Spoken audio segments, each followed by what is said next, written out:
Hi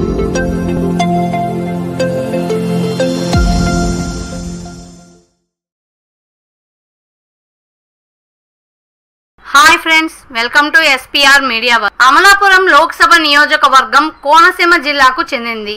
ఇది ఆంధ్రప్రదేశ్లోని 25 లోక్సభ నియోజకవర్గాలలో ఒకటి. ఇది 7 అసెంబ్లీ సెగ్మెంట్లను కలిగి ఉంది. ఈ నియోజకవర్గం 1952లో ఏర్పడింది. 2019 నాటికి ఈ నియోజకవర్గం పరిధిలో మొత్తం 14,59,556 మంది ఓటర్లు ఉన్నారు.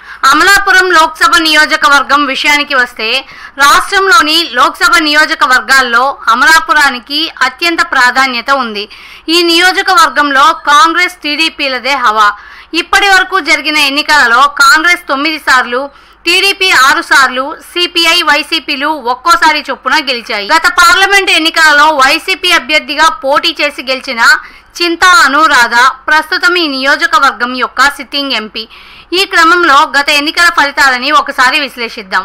2009 ఎన్నికలలో కాంగ్రెస్ అభ్యర్థి జీవి హర్షకుమార్, పీఆర్పీ అభ్యర్థి పోతుల ప్రమీలాదేవి మరియు టీడీపీ అభ్యర్థి గేదెల వరలక్ష్మిలపై పోటీ చేసి 40,005 ఓట్ల మెజార్టీతో గెలుపొందారు. 2014 ఎన్నికలలో టీడీపీ అభ్యర్థి పండుల రవీంద్రబాబు, వైసీపీ అభ్యర్థి పినిపే విశ్వరూపు, కాంగ్రెస్ అభ్యర్థి ఏజేవి బుచ్చి మహేశ్వరరావు, జేఎస్పీ అభ్యర్థి జీవి హర్షకుమార్, బీఎస్పీ అభ్యర్థి గడ్డం సంపదరావులపై పోటీ చేసి 1,20,576 ఓట్ల మెజార్టీతో గెలుపొందారు. 2019 ఎన్నికలలో వైసీపీ అభ్యర్థి చింతా అనురాధ, టీడీపీ అభ్యర్థి గంటి హరీష్ మాథుర్, జేఎస్పీ అభ్యర్థి డిఎంఆర్ శేఖర్ మరియు బీజేపీ అభ్యర్థి అయ్యాజీ వేమ మానేపల్లిలపై పోటీ చేసి 39,966 ఓట్ల మెజార్టీతో గెలుపొందారు. 2024 ఎన్నికలలో వైసీపీ అభ్యర్థి రాపాక వరప్రసాదరావు మరియు టీడీపీ అభ్యర్థి గంటి హరీష్ మాథుర్ల మధ్య పోరు జరగనుంది.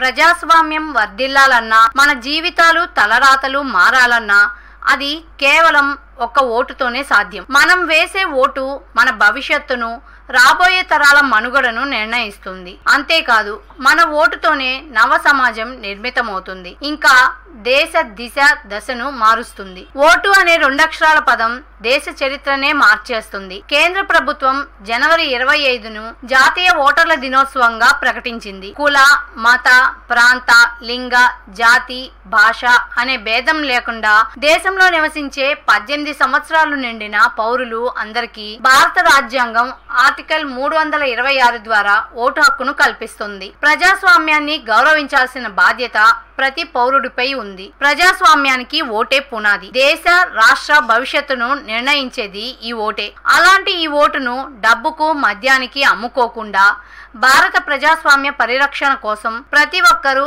తప్పనిసరిగా తమ ఓటు హక్కు వినియోగించుకోవాలి.